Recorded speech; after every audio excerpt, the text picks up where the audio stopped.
চট্টগ্রামের লালদিয়ায় বন্দরের টার্মিনাল নির্মাণের কাজ পেয়েছে একটি বিদেশি প্রতিষ্ঠান। একই সাথে কেরানীগঞ্জের পানগাঁও বন্দর, সেখানকার টার্মিনালটির পরিচালনার দায়িত্ব পেয়েছে একটি বিদেশি প্রতিষ্ঠান। সোমবার এই দুটি প্রতিষ্ঠানের সাথে চুক্তি হয়েছে। এই চুক্তিগুলো নিয়ে নানান রকম আলোচনা সমালোচনা হচ্ছে নানান মহলে। বিদেশি ধাতে এই বন্দরগুলো তুলে দেওয়া নিয়ে গত কয়েক মাস ধরেই নানান মহলে আলোচনা হচ্ছিল। তার মধ্যে থেকে আন্দোলনও হয়েছে বেশ কিছু জায়গায়। সেই সব কিছুর মধ্য দিয়েই এই চুক্তি দুটো হলো, সেই নিয়ে একটু আলাপ করতে চাই। নিউজ অ্যান্ড নয়েজে এ নিয়ে আলাপে আমার সাথে আছেন মেরাজ মেভিস এবং আমি আছি আপনাদের সাথে নাহিদ হোসেন।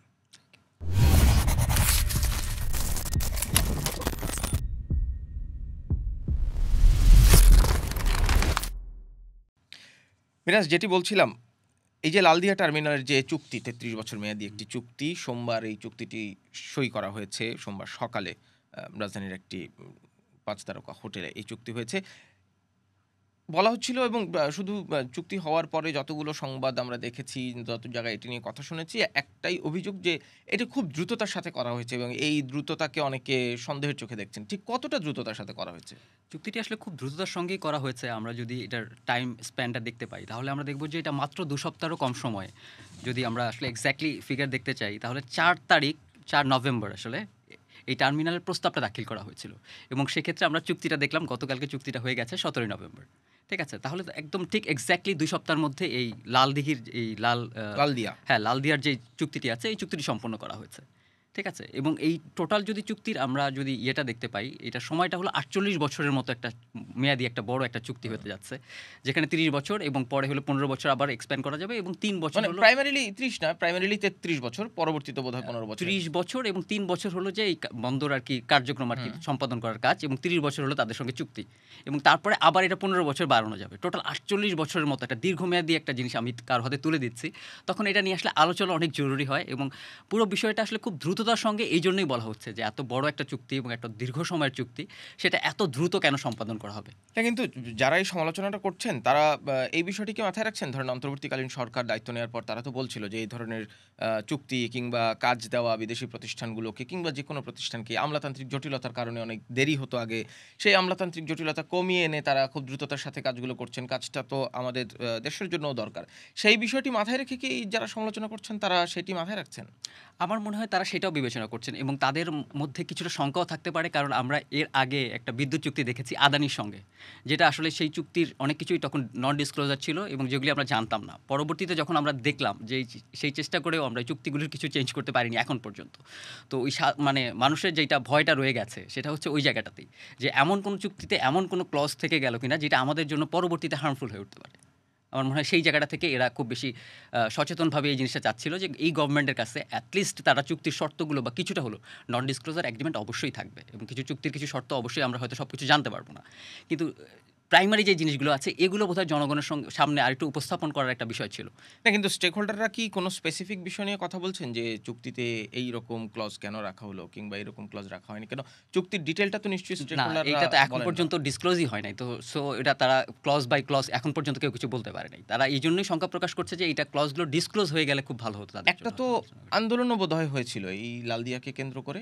আন্দোলনটা এখনো আসলে চলছে, এবং এরা যেই একটা টাইমলাইন দিয়েছে সেটা হলো ২২ তারিখের দিকে তারা আন্দোলনটা হরতাল বা ওই দিকে তারা মুভ করতে যাচ্ছে, এবং সেটা তো এই যে গতকালকে যে চুক্তিটা হয়ে গেল, এবং তারপরে এখন পর্যন্ত আমরা আজকে পর্যন্ত আসলে জানতে পারিনি যে এই আন্দোলনটা কোন দিকে যাচ্ছে। মানে আমরা আজকে যখন ১৮ নভেম্বর আমরা যখন প্রোগ্রামটা করছি তখন পর্যন্ত জানতে পারিনি, কিন্তু আমি যতটুকু দেখেছি তাদের ২২ তারিখের টাইম ফ্রেম রয়েছে, যেখানে তারা ২২ নভেম্বর হরতাল এবং ইয়েটা রয়েছে। তারা ঠিক কি বলছে, মানে কি যুক্তিতে তারা এই আন্দোলনটা করছে, যে কেন এই লালদিয়া টার্মিনাল একটা বিদেশি প্রতিষ্ঠানটি ডেনমার্ক ভিত্তিক একটি প্রতিষ্ঠান এপিএম টার্মিনালস, তাদেরকে দিলে কি ক্ষতি হবে তাদের?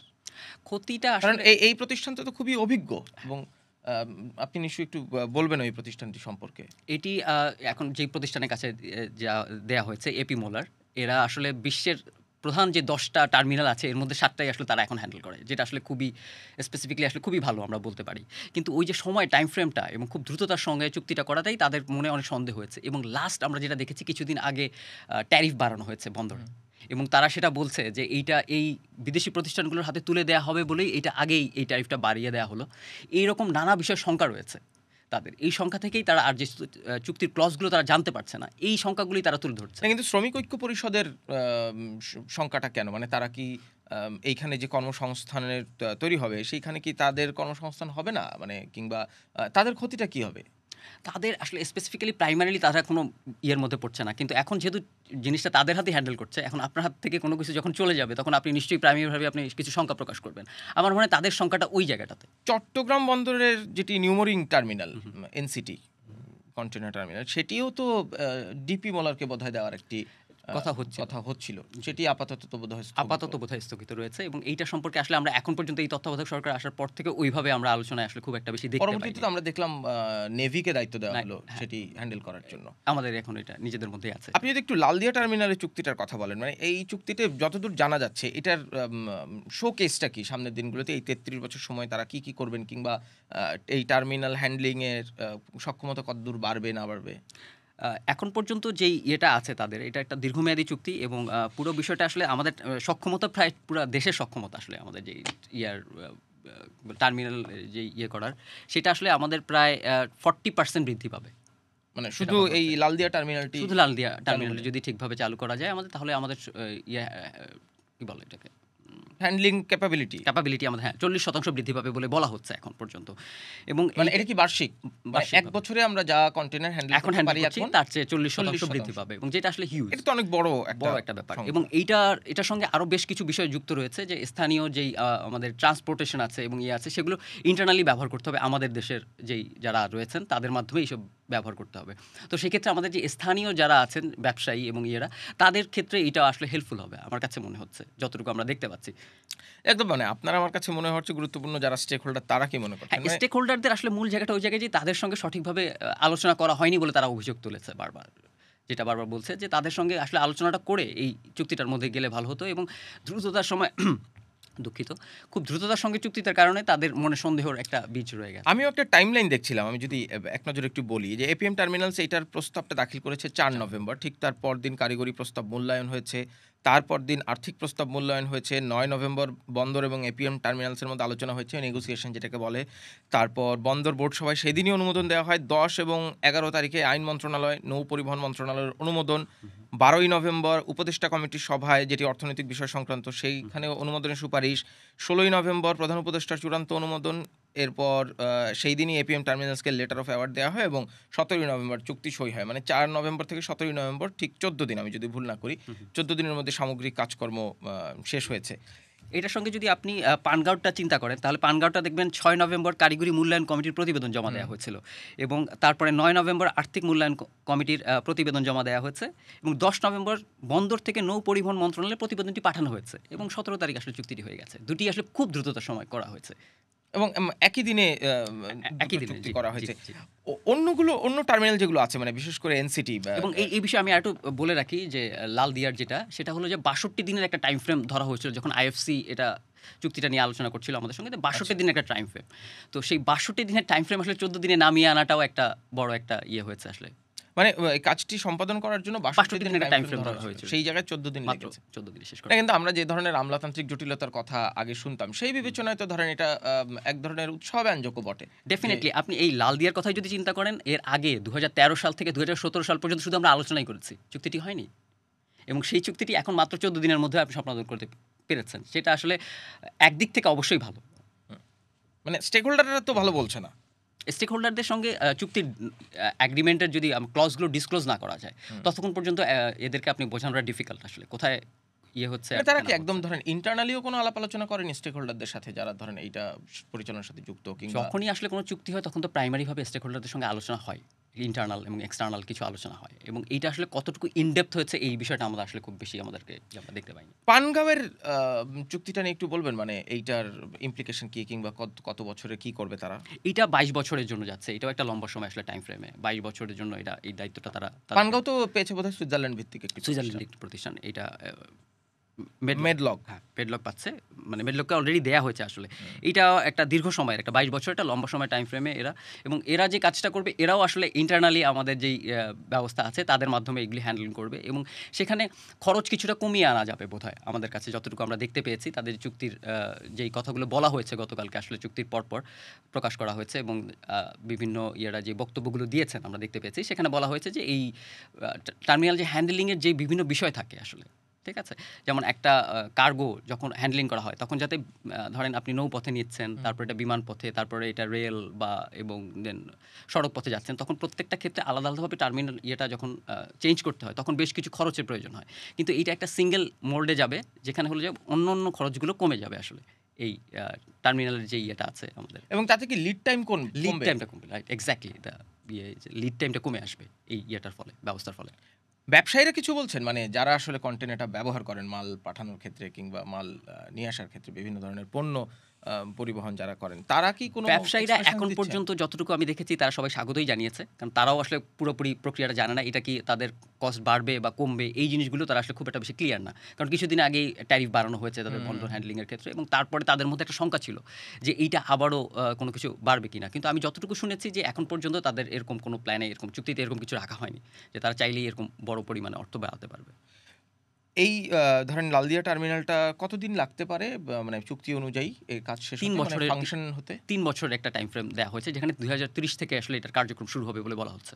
২০৩০ সাল থেকে এর কার্যক্রম শুরু হবে। তার ১৮ মানে থেকে ৩০ বলা হয়েছে আসলে গতকালকে, এক্সাক্টলি যেটা বলা হয়েছে যে ১৮ থেকে ৩০ সালের মধ্যে এটার কার্যক্রম শুরু ২৮ হবে। থেকে ৩০। ২৮ থেকে ৩০, সরি, দুঃখিত। মানে ৩ বছর এই টার্মিনালের নির্মাণ প্রক্রিয়া নির্মাণ চলবে, প্রক্রিয়া তারপরে এটি ফুললি ফাংশন করবে। আর পানগাঁও টার্মিনাল তো আছে, সেটি শুধুমাত্র হচ্ছে টার্মিনালের পরিচালনা এবং ব্যবস্থাপনার দায়িত্ব পেয়েছে। রেখেছে। পানগাঁও টার্মিনালের ক্যাপাসিটি কি ধরনের বাড়তে পারে এই বিদেশি প্রতিষ্ঠানের হাতে দায়িত্ব দেওয়ার পর? এটা ১,৬০,০০০ এর মতো বলা হয়েছে টিইইউ, যেটা ১,৬০,০০০ টিইইউ উন্নীত করা হবে আরকি, বার্ষিক হ্যান্ডলিং সক্ষমতা যেটা রয়েছে। এটা ১,৬০,০০০ এ উন্নীত হয়ে যাবে, এবং এইটাও একটা বড় একটা আমাদের জন্য একটা বড় একটা অ্যাচিভমেন্ট আমরা বলতে পারি, যদি এটা আসলে সঠিকভাবে ফাংশন হয়। লালদিয়া টার্মিনালে সেখানে আমি দেখছিলাম ২০ লাখ টিইউ মোট সক্ষমতা হবে, এবং শুধুমাত্র সেই ২০ লাখ হলে আমাদের বাংলাদেশের যে মোট কন্টেনার হ্যান্ডলিং সক্ষমতা সেটি বাড়বে ৪০%। চট্টগ্রামের NCT new marine container terminal, সেটি তো এখনো ডিপি মোলারের সাথে আলোচনা বেশ কয়েকবার হয়েছিল, আমরা শুনেছি। তবে এটি নিয়ে শুধুমাত্র ব্যবসায়ী মহলে না কিংবা শ্রমিক মহলে না, রাজনীতিবিদদের মধ্যেও তো এটি নিয়ে নানান রকম শঙ্কা আছে। এই শঙ্কাগুলোর প্রকাশ করার ক্ষেত্রে তারা কি বলেন? এটা আসলে হয় কি, বন্দর যদি বিদেশি কোনো প্রতিষ্ঠানের হাতে আপনি তুলে দিতে যান, তাহলে তো বেশ কিছু জিনিস থাকেই আপনার। আমাদের অনেক শঙ্কার বিষয় থাকে, আর্থিক একটা বিষয় থাকে, যেটা আসলে এখান থেকে তারা তুলে নিয়ে যাবে বিদেশে, যে অংশটা চলে যাচ্ছে। এরকম রাজনৈতিক এটার একটা সবসময় একটা, যখন বড় একটা কিছু চুক্তি হচ্ছে তখন রাজনৈতিকভাবে এটার একটা বাতাবরণ এবং একটা তৈরি হবে। কিন্তু ব্যবসায়িক মহলে এই ক্ষেত্রে এটা নিয়ে খুব একটা বেশি আমি এখনো শঙ্কার জায়গাটা দেখতে পাইনি, এবং তারা মনে হচ্ছে স্বাগতই জানিয়েছে চুক্তিটাকে এখন পর্যন্ত। চট্টগ্রাম বন্দর নিয়ে কি কোনো আপডেট আছে? মানে এখনো নেভির হাতে দায়িত্ব আছে, এটি কি ডিপি মোলারের সাথে কোনো রকম আলোচনা সামনের দিনে চলবে, এরকম কোনো তথ্য আছে আপনার কাছে? এই মুহূর্তে আমার কাছে ওইরকম কোনো তথ্য নেই। তবে এইটি নিয়ে আসলে আলোচনা হচ্ছে, এবং সরকারের বিভিন্ন মহল থেকে চেষ্টা করা হচ্ছে যে এটা যাতে দ্রুত একটা বিদেশি এবং যেই প্রতিষ্ঠান আসলে অভিজ্ঞতা রয়েছে এরকম কারো হাতে তুলে দেওয়ার ক্ষেত্রে, এবং সেটা নিয়ে আসলে আলোচনা চলছে। এটা হয়তো এত দ্রুত হবে না, যেটাই মাত্র ১৪ দিনে যে চুক্তিটি সম্পন্ন হয়ে গেল।